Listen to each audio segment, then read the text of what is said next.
Students, today we are going to studying a second family. The name of the family is Brassicaceae. First of all, we will see a systematic position of this family according to Bentham and Hooker. This family belongs to division Phanerogams because the plants are seed bearing. It belongs to division Angiospermae because the plants are flowering, ovules enclosed in the ovary or seeds are inside the fruit.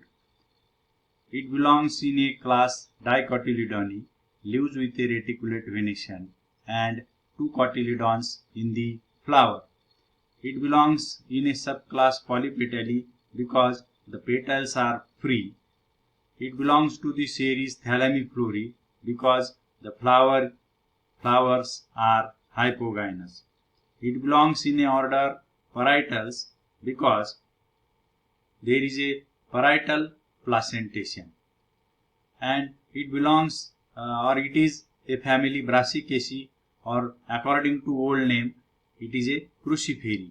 The reasons for identification or key characters for identification of Brassicaceae are the annual or perennial herbs, inflorescence raceme, flowers with a cruciform corolla, tetramerous. There are tetradynamous stamens, gynoecium 2, syncarpous, ovules on a parietal placentation, and fruit is a silicula or siliqua type, that is a special type of fruit that derives from the lower part of a sutures. It is a pod-like structure.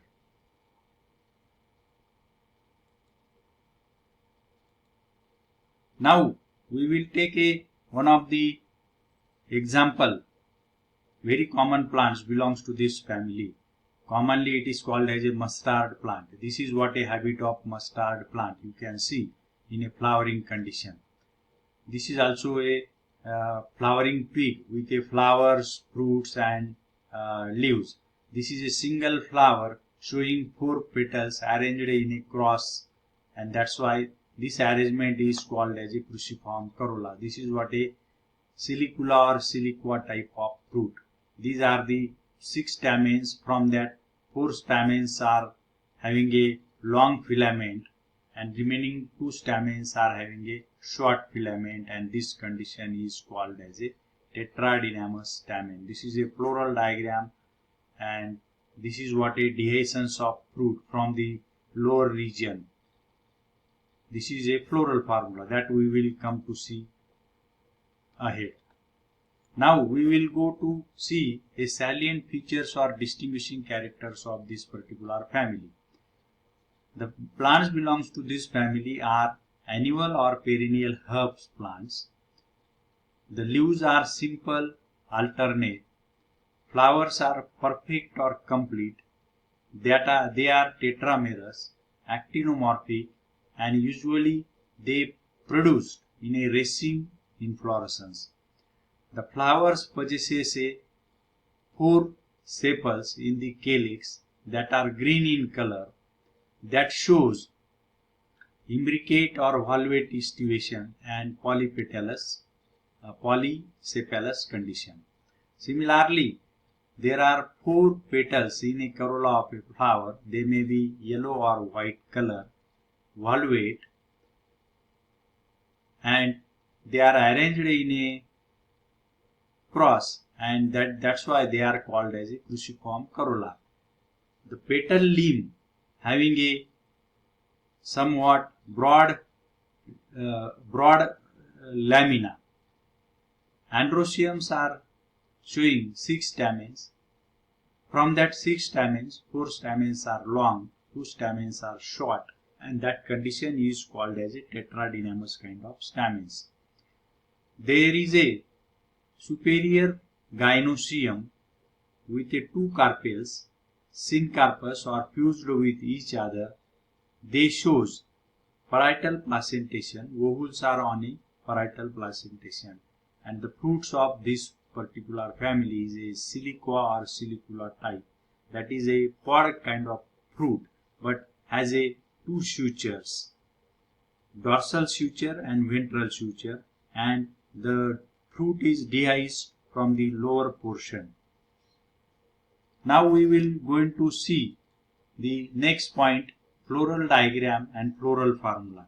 If you will see the floral formula of this family, flower of this family, the flower is ebracteate, ebracteolate, actinomorphic, bisexual, calyx 4. They are present 2 plus 2. Corolla petals 4. Androecium stamens 6. They are present 2 plus 4. Gynoecium, there are 2 carpels, syncarpus and superior ovary. This is what a floral formula of this particular family. Now we are going to see the floral diagram. This is what a floral diagram. These green limbs are the limbs of sepals, or they are sepals. There are 4 sepals. From that 4, 2 are completely inside present and 2 are completely outside present. This is what a imbricate kind of estivation. The external sepal limbs overlaps the internal one, and you can see they are free, they are not attached to one another, and that's why the condition is polysepalous. These are pink color are the 4 petals. They are polypetalous. They shows the valvate estivation. Here the petals are not overlapping to one another, and this is what a valvate kind of estivation. They are just present one after another without overlapping, and this condition, this arrangement is called as a valvate type of estivation. Now we will go to the androecium. There are 6 stamens in the androecium. From that, the 4 stamens are with a long filament and 2 stamens are with a short filament, and this condition of androecium or stamens are called as a tetradynamous stamen. This is a gynoecium. This gynoecium shows the 2 carpels, bicarpellary, syncarpus, and there are ovules on a parietal placentation. Ovules remain attached at the periphery of a placenta, and that is what called as a parietal placentation. The last point about this family we will see, that is what plants from this family and their economic importance. Generally, if you will consider economically, this family has a good economic importance. Most of the vegetable plants and 1 or 2 oil yielding plants are belongs to this family, and that's why this family has got good economic importance. Now we will see the common plants that are economically important from this family. The first plant is Brassica gentiana. Commonly this is identified as a mustard plant cultivated throughout India and outside India for obtaining the mustard oil from the seed, and that's why it is a one of the important oil yielding plant. The another plant, that is a Brassica oleracea variety capitata. This is one of the important vegetable plant. It gives a leafy vegetable and it is commonly called as a cabbage.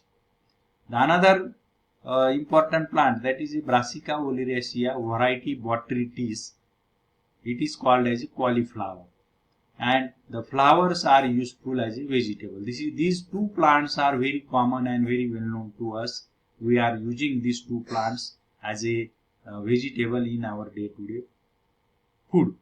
Then Raphanus sativus, that is what a radish plant. The roots of these plants are eaten freshly or in a raw, and that is what one of the important plant. The roots are cut down and that are eaten as a salad. Another plant is a Iberis amara, that is called as a candida. This is a small white flower bushes or herbs. Their flowers or flowering stick are used in the flower arrangement at the time of making bouquet or making a flower arrangement, and that's why it has some of the commercial value. It can be identified as a cut flower plant because the flowers are used in the flower arrangement. So these are what some of the economically important plants belongs to this particular family, Brassicaceae or Cruciferae. So in this way, today we studied the second family from the subclass Polypetalae, The name of the family is Cruciferi, that is a old name, and new name is Brassicaceae. Thank you.